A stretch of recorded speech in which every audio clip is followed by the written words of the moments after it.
Welcome home, brave heroes. I'm Ash. This is HeroQuest, and it's time for another BwodeCast, the podcast-styled series in which we just talk about HeroQuest primarily. Design philosophy, gameplay tactics, news, reactions, thoughts, speculations, it's all here. And being graphically minimal, this episode will be best enjoyed while you are on your way to or from work, taking the kids to school, picking them up, dropping off grandma at bingo, perhaps sneaking in a bit of podcast listening while at work, listening while you're supposed to be listening to meeting notes, all kinds of stuff, all kinds of different situations here. Creating magic decks, sorting through your Yu-Gi-Oh cards, sleeving your OrcQuest Warpath cards, that's a big task. It's a big one. And so, let us begin. It's been a pretty busy day for me already here in the studio, here in my back room, which serves as my office. I've recorded 3 videos, the subject matter of which will be evident in the coming days. And it's really, really nice to be back after a long weekend at work. I really feel like this is my calling. So I wanted to talk today, which will be evident from the title of this video, I'm sure. This will come as no surprise, about the end of HeroQuest. And I actually wanted this to have more than one meaning, so I'm actually talking about 2 completely different subjects today. And I'm going to open up the BwodeCast section in the Discord so that people can weigh in on this very topic and talk about this. Although I don't think I'll do a follow-up video with the comments in that channel this time. Maybe I will. It really depends on what you guys come up with. But I have 2 distinctly different subjects that I would like to bring up, and the first of which is the end of HeroQuest in an adventure context. When you are playing the game with a group of heroes, perhaps it is a single gaming group with whom you enjoy playing multiple different games each week. That's kind of my situation, my scenario. But perhaps you return to HeroQuest from time to time. This isn't really something that you may ever really have to deal with because there are literally over 100 quests out there, canonically, official quests, that you can play.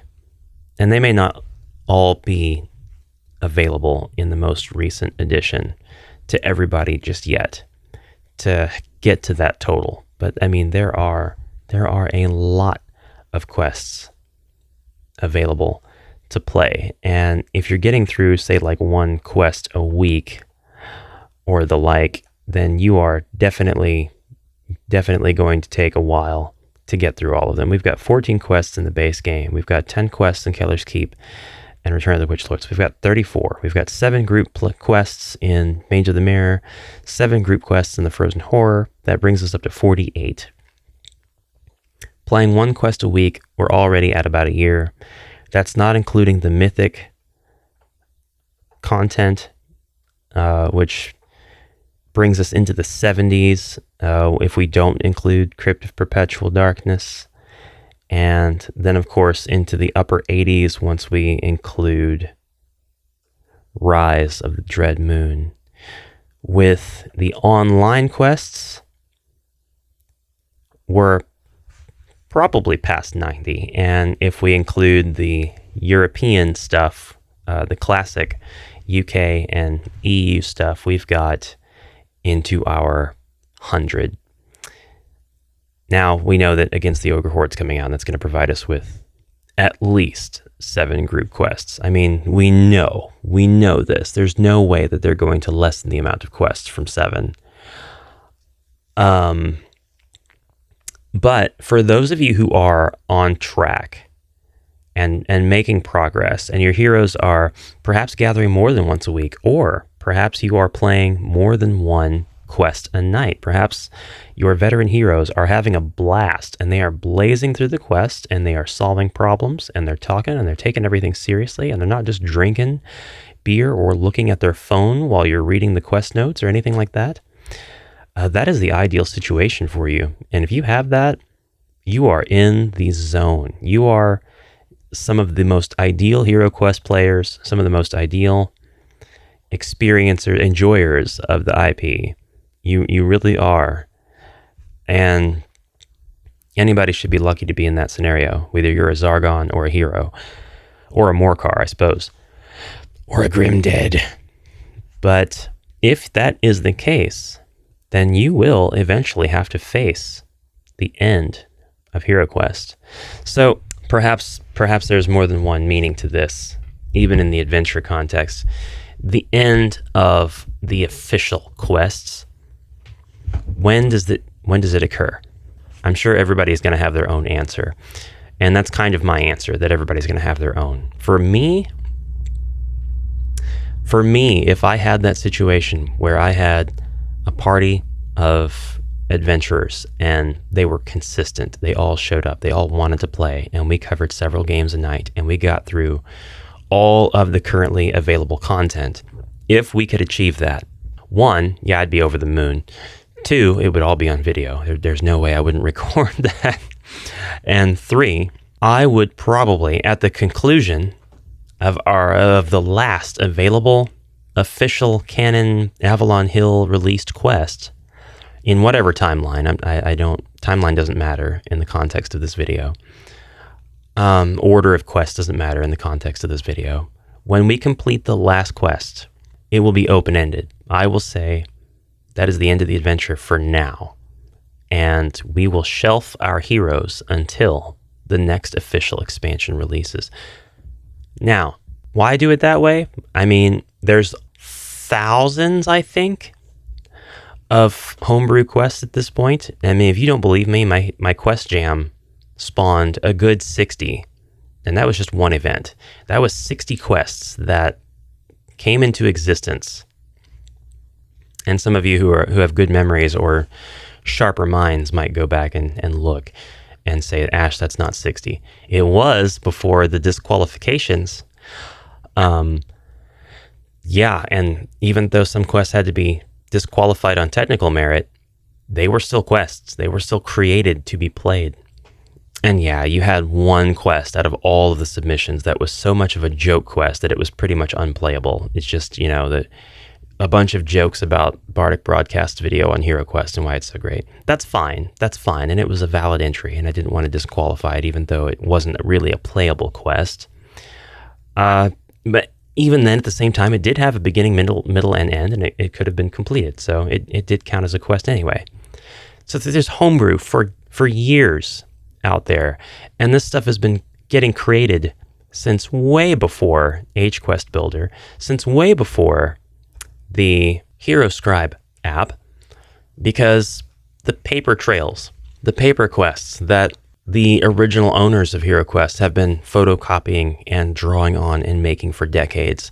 So many of those probably lost to just time and just by virtue of them being on paper and erased out or becoming illegible or being stored in collections that didn't go with the boxes when the boxes were sold or thrown away, thrown in the trash. It's really sad. I actually don't want to think about that. That's like the most tragic thing I think I've talked about on the channel. But all of that stuff has been going on for decades. So thousands of quests.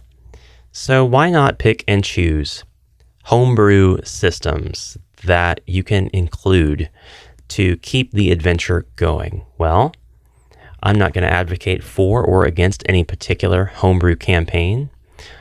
We all know that Giles McNeil has been writing Sunday quests for years now, and those are available for free, or you can purchase compilations of them in the form of quest books, which are available on Amazon. So if you look at Sunday Quest on Amazon, that's a great place to get additional quests, and there are many volumes. I think we're past volume 7 now. Or there may be 7 printed volumes, and there still continues to be quests published on the Old Inn and on the Facebook group. And these are all just very well rounded out collections of quests. I mean, you've got at least 70 here. They do conform to the EU rule set. Giles is in the UK. So maybe it's a matter of conversion for you, and maybe you would not prefer to convert European rule set to US. Perhaps you have your own conversion system. But this can be a limitation for people who want to continue their adventures, but they don't want to continue them in a way that might make the game too challenging. Because, of course, taking a European campaign or a scenario, any given scenario, and applying US body points, that can change things maybe minimally, but in some cases drastically. Your Chaos Warriors are going to be a whole new monster now, basically. Because of the body points that they have. They're not going down after the first hit. They're not going down after the second hit.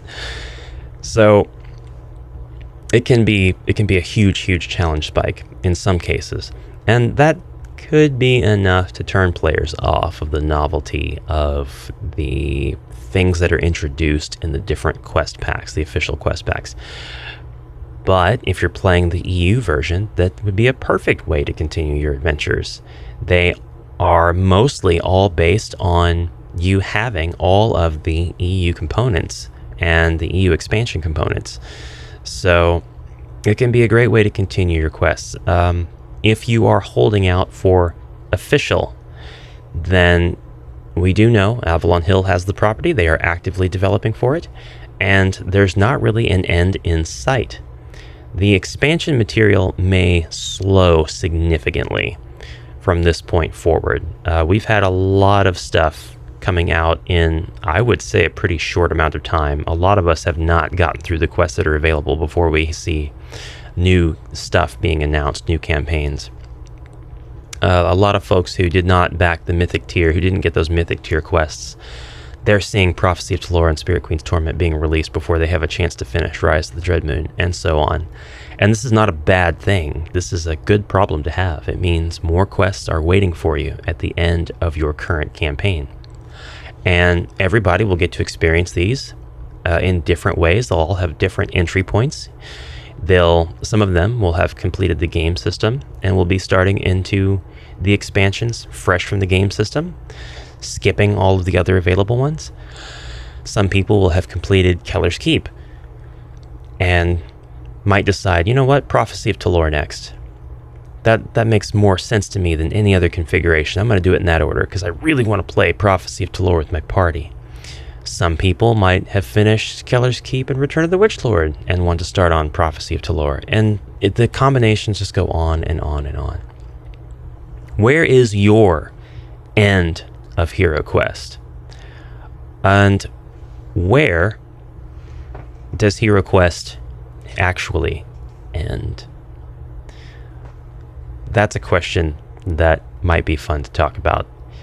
HeroQuest doesn't necessarily ever need to end, but the reason that this video exists at all is because I have seen people talk about Zargon and or Morcar having stats, having statistics, having body points, having attack dice. People asking, if Zargon, then what would their stats be? So this is interesting to me because this implies that you may not necessarily be at the end of your campaign, but that you are talking about the end of your campaign in its entirety. After all of the official quests are released, after Avalon Hill has put HeroQuest through the ringer and they've written everything that they can, and Hasbro finally decides one day, okay, we're not printing enough money with this property.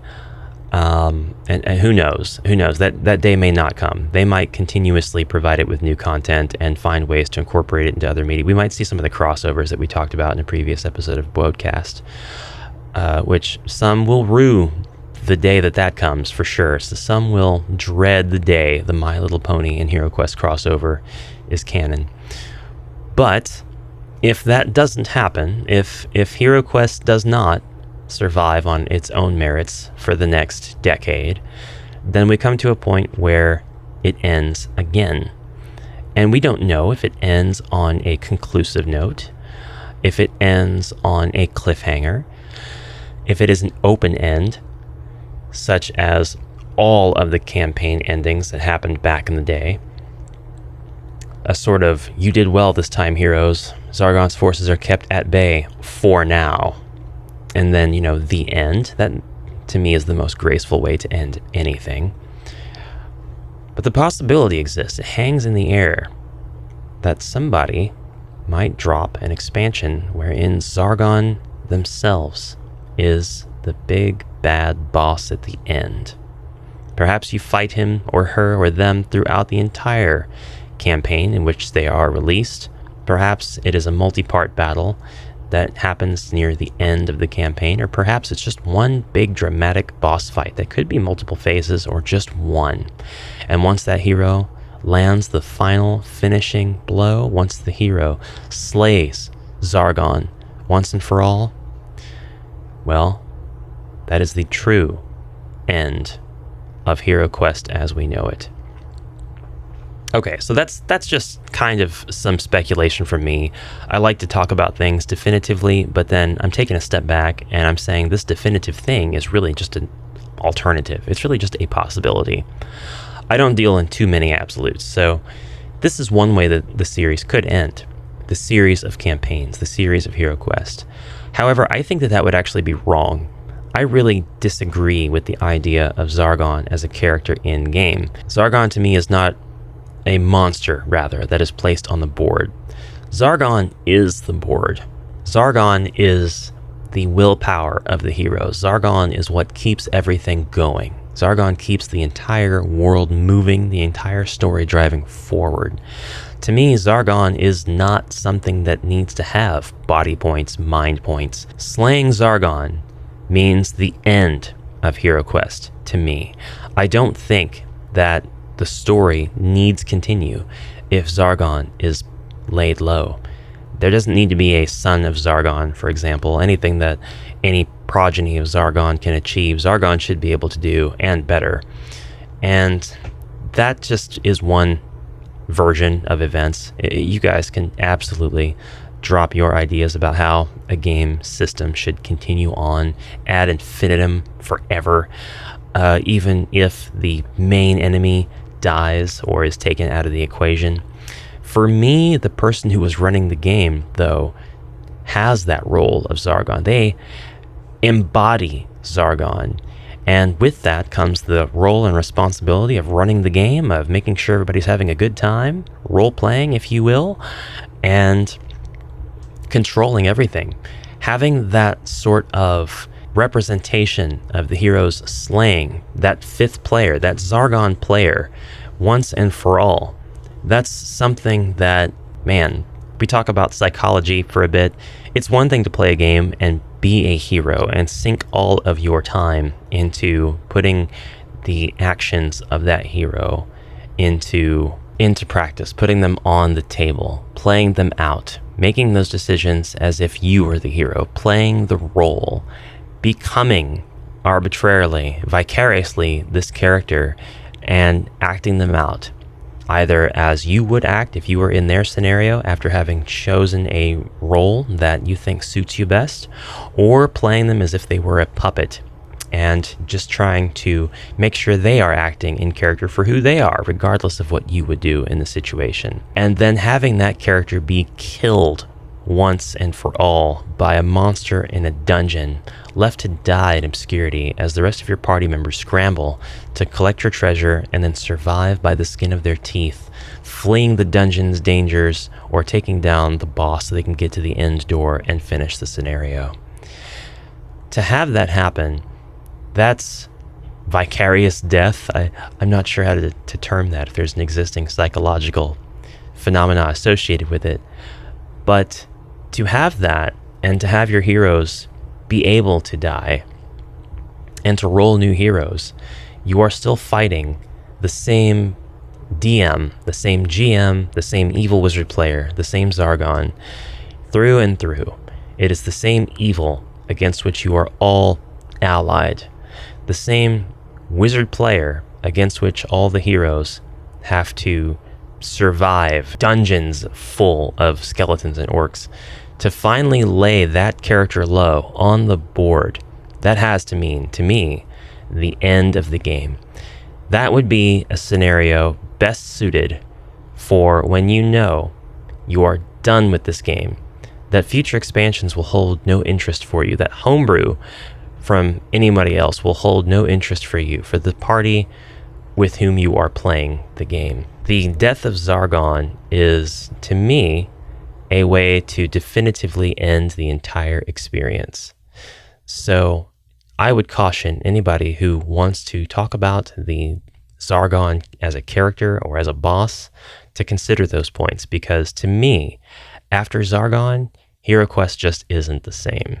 As always, my views are just my own. I don't represent any one person or entity or demographic or community, but they are views on which I am pretty firm after having considered a lot of alternatives, and that's why I wanted to talk about them.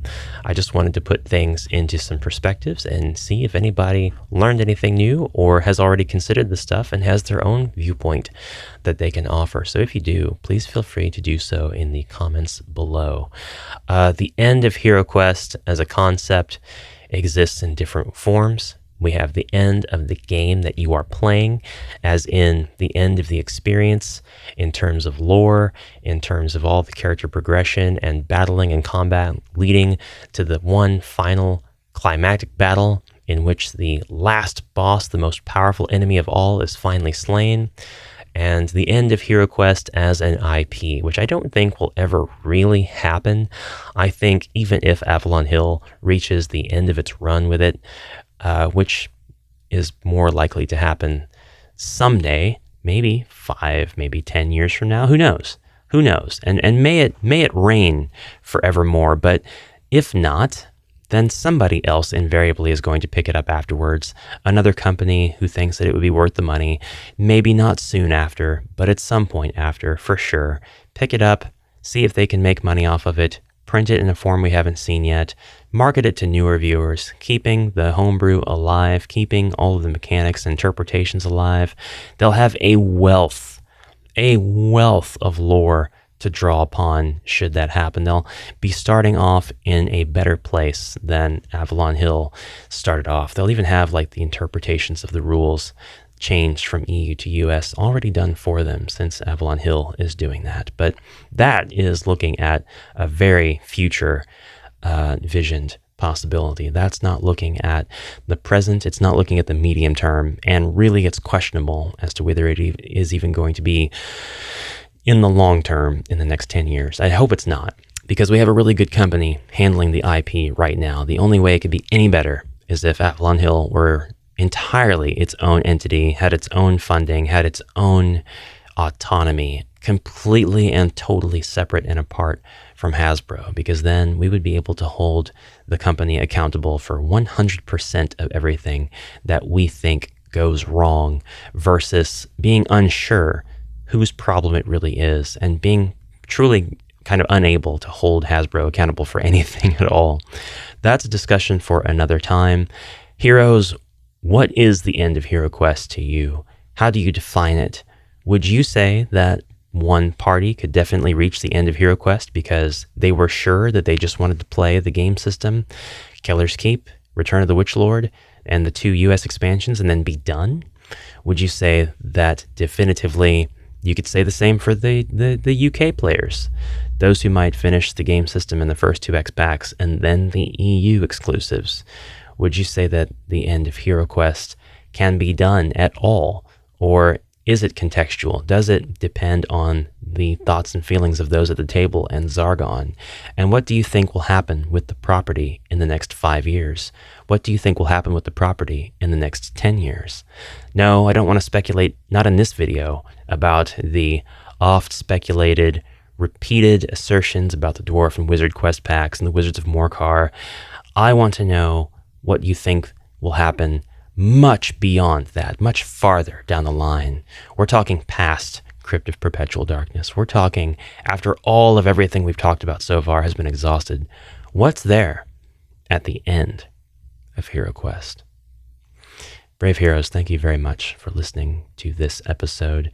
I hope to see plenty of discussion, comments below or in the Discord, and we may revisit this topic. I don't really plan on it, but I might see a lot of points that could change my mind, and I hope you do change my mind. And please comment anything you'd like at all down below. I will see you in the next episode. Until then, have a fantastic rest of your day, and bye for now.